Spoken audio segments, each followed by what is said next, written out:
Hey everyone, welcome to another episode of Stark Fishing. Just a reminder, this is a 360-degree video, so you should be able to look in all directions using your mouse or moving your device. If you're not able to, you might want to open up the video in a YouTube app to get full functionality. Now, if you haven't subscribed, please take a moment and hit the subscribe button so that you can receive notifications in the future when new content is posted. Today, I have traveled to Alabama to visit family before Christmas, and I took the time to see what lakes or rivers were available to fish while visiting. To my surprise, I discovered that Guntersville Dam was not far away. If you're not familiar with that name, it's possible you've missed out on another fishing YouTuber by the name of Richard Gene, the Fishing Machine.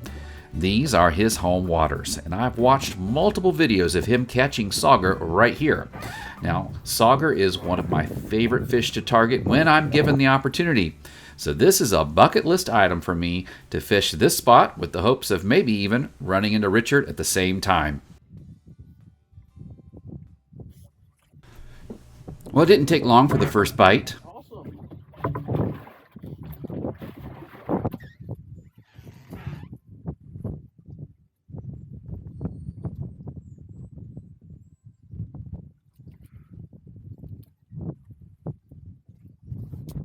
And looky there, it's a sauger. That's our target fish for the day. Now my guess is most of the guys and gals from Augusta, Georgia aren't familiar with this fish. It's in the perch family and it's closely related to the walleye and yellow perch, and tastes just as good if not better than its cousins. Interestingly, since most of my viewers are from Georgia, the Georgia state record for sauger was actually caught in Clarks Hill Reservoir and weighed in at 4 pounds 3 ounces. But it was caught back in 1986, and reports of catches have dwindled through the years. One article I read stated that the population began to dwindle with the completion of the Russell Dam back in 1985. Now, sauger are bottom feeders. If your bait's not on the bottom, you're probably not going to catch one. So I'm using a simple rig with a gold crappie hook suspended below about a 1/2 ounce sinker. I'm dropping that bait directly below the boat to the riverbed and then barely raising it so the sinker is suspended, but the minnow is probably still swimming on the bottom. I started the day off casting a drop shot rig out and then retrieving it, but after losing a couple rigs and catching fish consistently with the other rig I just described, I gave it up rather than lose more tackle. I'm joined today by one of my first cousins, Paul. He works for the National Forestry Department and has called northern Alabama home for several years now. He's one of those guys who gets called out multiple times a year to travel out west and fight forest fires. This is the first time he and I have been able to fish together in about 5 or 6 years, so I was really thankful for the opportunity. And there's Paul's first fish.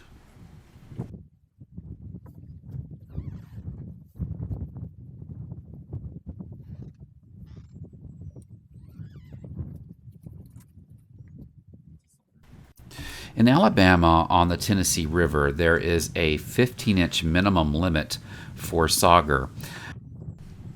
So we're going to catch a lot of fish throughout the day, just a bunch, but the problem is they're all 14 and a half, just not hitting that 15-inch limit mark. You can probably see that at this point I'm still using that drop shot method on one of my rods, but it won't be long before I give that up.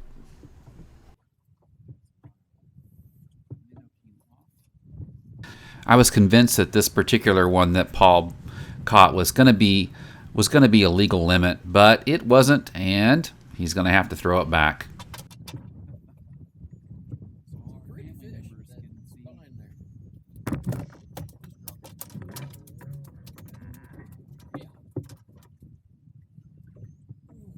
Paul's trying to show you the teeth on these fish. These are definitely not the kind of fish that you want to stick your thumb in their mouths. They will cut you deep. So, yeah, you got to hold them a different way.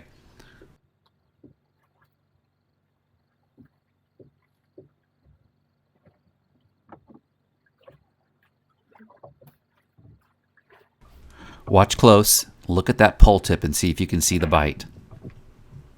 And there's the fish. So sauger have a really light bite. For the most part, you're not going to see your pole start banging when you get the hit. In fact, that only happened one time throughout the entire day. I was trying to figure out how to describe the way that they bite, and thought about comparing them to sheepshead, but although they have a light bite, they're not going to steal your bait off the hook the way that a sheepshead will. More than likely, they're just going to swallow the hook. Because of the way that they would bite, we figured out that by watching the pole tip and the way that it bounced with the boat rocking helped tell us when there was a fish on. Rather than the pole tip bouncing with the boat, all of a sudden it would bounce in a slightly different way, indicating the bite. It was very peculiar, but once you kind of figured it out, it wasn't too hard to spot.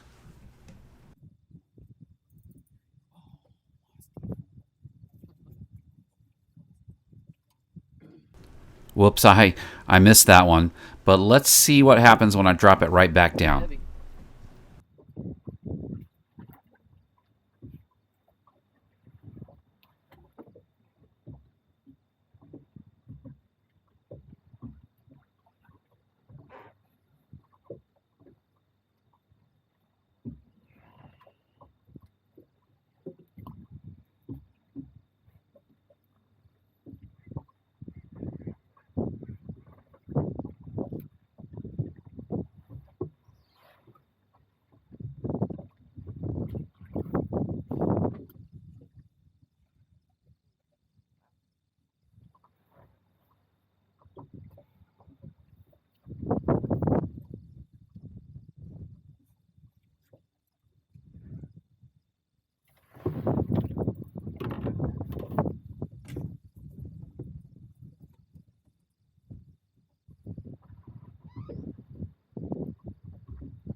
That's a sauger.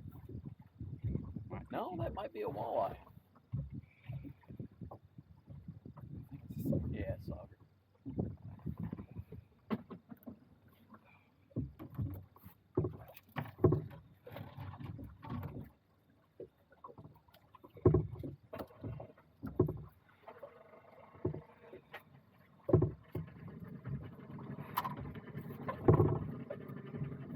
Oh yeah. Very nice. That's actually the biggest fish of the day.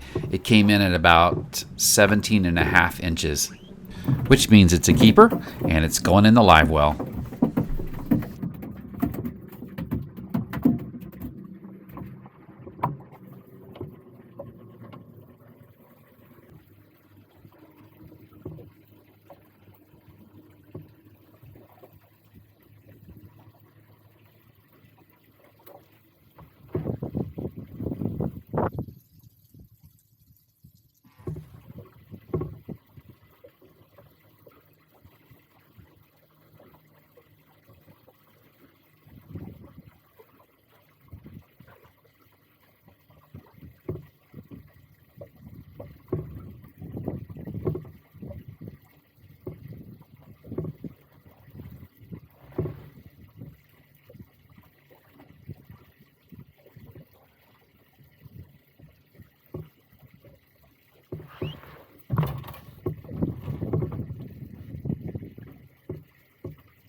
We must have caught 30 or 40 fish around this size.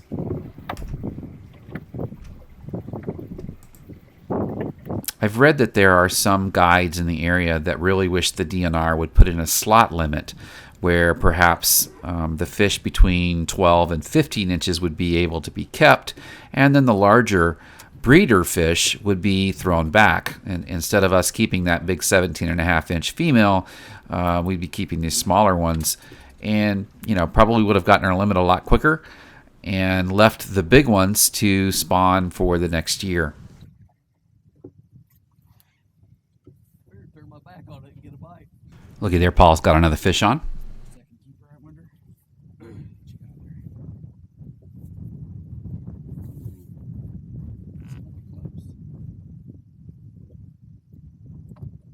Watch that pole tip, you'll see that I'm actually getting a bite.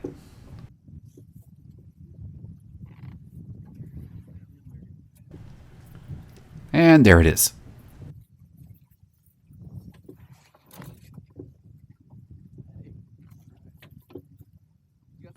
And it's another small one.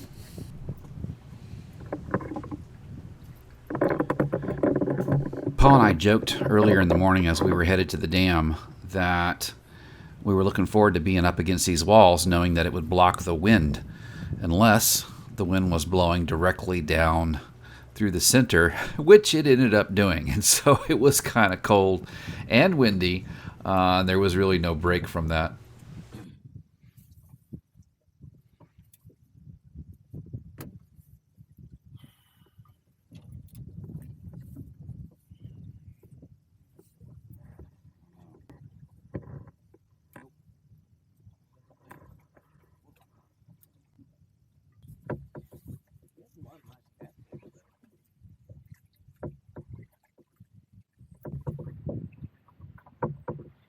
I was catching a few crappies as well, and some nice brim.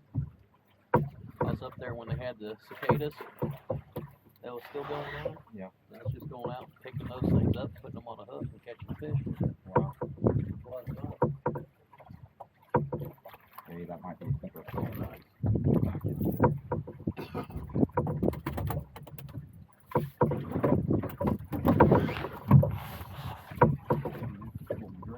Yeah, that should be a keeper.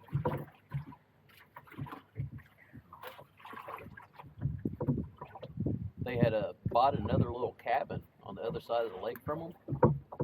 There's a nice little dock to it, so you can take the boat back and forth. And there's our second keeper.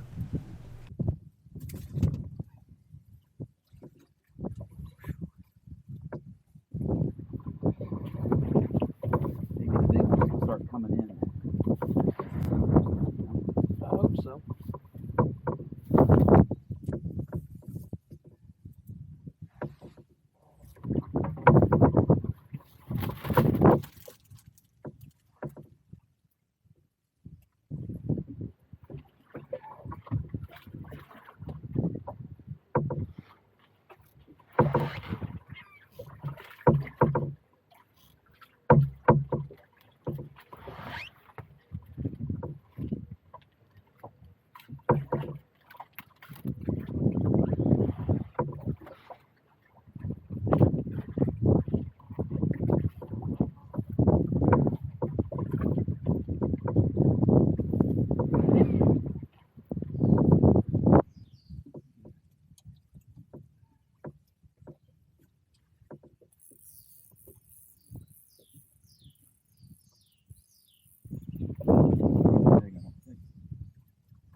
Right on the front of it. That's the way the shirts Yes. Come on, come on, come on. Yep.